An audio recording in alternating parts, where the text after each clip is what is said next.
Assalamualaikum warahmatullahi wabarakatuh. Apa kabar saudaraku? Semoga sehat semuanya. Nah, kali ini saya akan ngobrol-ngobrol. Saya bertamu ke rumahnya seorang aktor, seorang jurnalis, dan seorang macam-macam profesinya.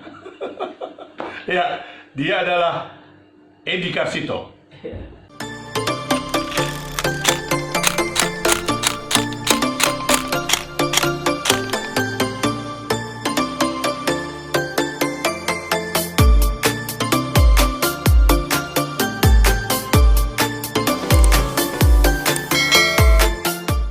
Saudaraku, sekarang kita akan ngobrol dengan Mas Edi. Apa kabar Mas Edi? Alhamdulillah, sehat selalu Mas Iwan. Ini di rumahnya Mas Edi Karsito, bukunya banyak semua. Ya.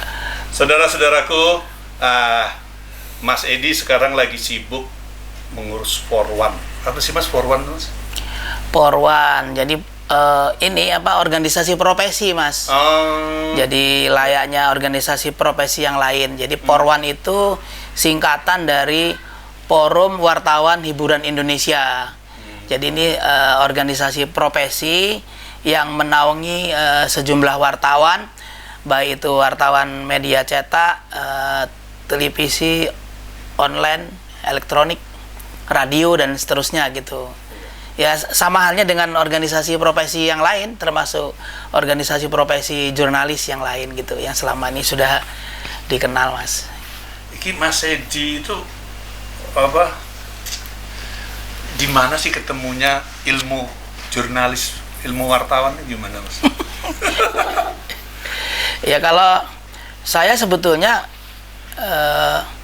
natural ya Mas, natural. Jadi saya bisa menulis itu menurut saya dari kecil. Dari kecil saya sudah menulis gitu. Bahkan dulu saya itu kan tinggal di pedalaman Mas. Tinggal di pedalaman. Ayah saya itu petani berpindah kalau di Sumatera itu. Saya ini orang Jawa, orang asli dari Jawa Timur, Magetan, Jawa Timur. Tapi saya dari kecil memang sudah di Sumatera. Jadi ayah saya itu selain buruh perkebunan, juga mereka petani, gitu kan. Jadi kalau pulang dari ngeburu, dulu istilahnya deres getah, karet, sama kalau nggak nonjol kelapa sawit tuh cari kelapa sawit. Saya sejak kecil itu terbiasa lepas sekolah gitu kan, membantu bapak saya kerja di perkebunan, ngambilin biji-biji kelapa sawit tuh yang kalau dari pohon kan pohonnya tinggi tuh, begitu jatuh kan bijinya terburai. Nah itu saya bagian ngutip-ngutip gitu Mas. Setelah itu kami tinggal di ladang di pedalaman. Nyaris tidak ada tetangga. Jadi ketika kecil itu kan kena tinggal di hutan di pedalaman. Ayah saya itu, bapak saya itu babat hutan, kira-kira 1-2 hektar gitu. Terus kemudian begitu sebulan kan yang ditebang-tebang itu kering, terus dibakar. Setelah dibakar itu menyisakan debu abu ya, arang. Nah, tidak semua ranting-ranting itu kan habis terbakar Mas. Ada menyisakan itu, biasanya kan kalau sisa kecil itu di ujungnya itu kan menghitam.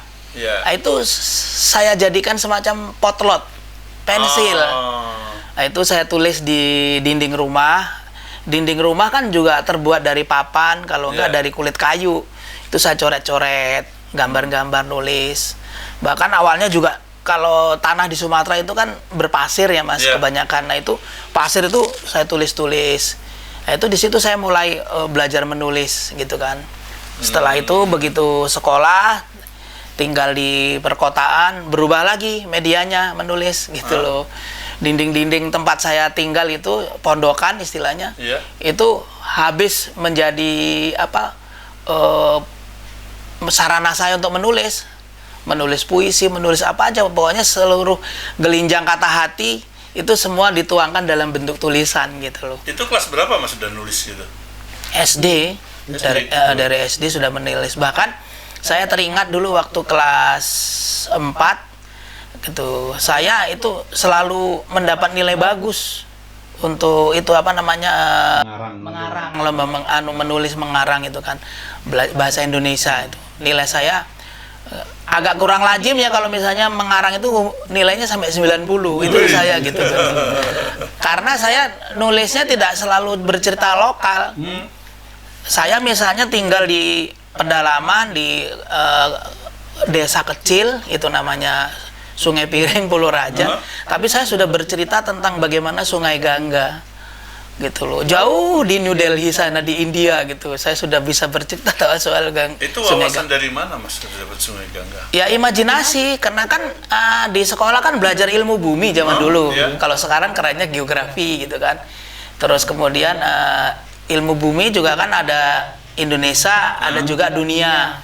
Misalnya mulai dari zaman dulu disuruh menghafal nama-nama ibu kota negara, misalnya kalau misalnya Indonesia itu Jakarta, kalau Malaysia itu Kuala Lumpur, India itu New Delhi dan seterusnya gitu. Sungai-sungai terbesar di dunia, sungai-sungai terbesar di Indonesia gitu.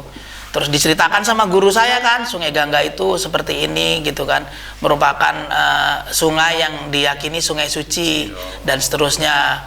Yang apa yang saya tangkap dari guru saya itu saya tuangkan lagi dalam bentuk tulisan dan imajinasi saya berkembang. Saya sebetulnya lebih cenderung sebagai penulis gitu loh. Jadi bakat saya menulis tidak hanya saya salurkan ke dunia jurnalis, tapi ya juga menulis buku, menulis cerita drama panggung, menulis skenario film, menulis proposal.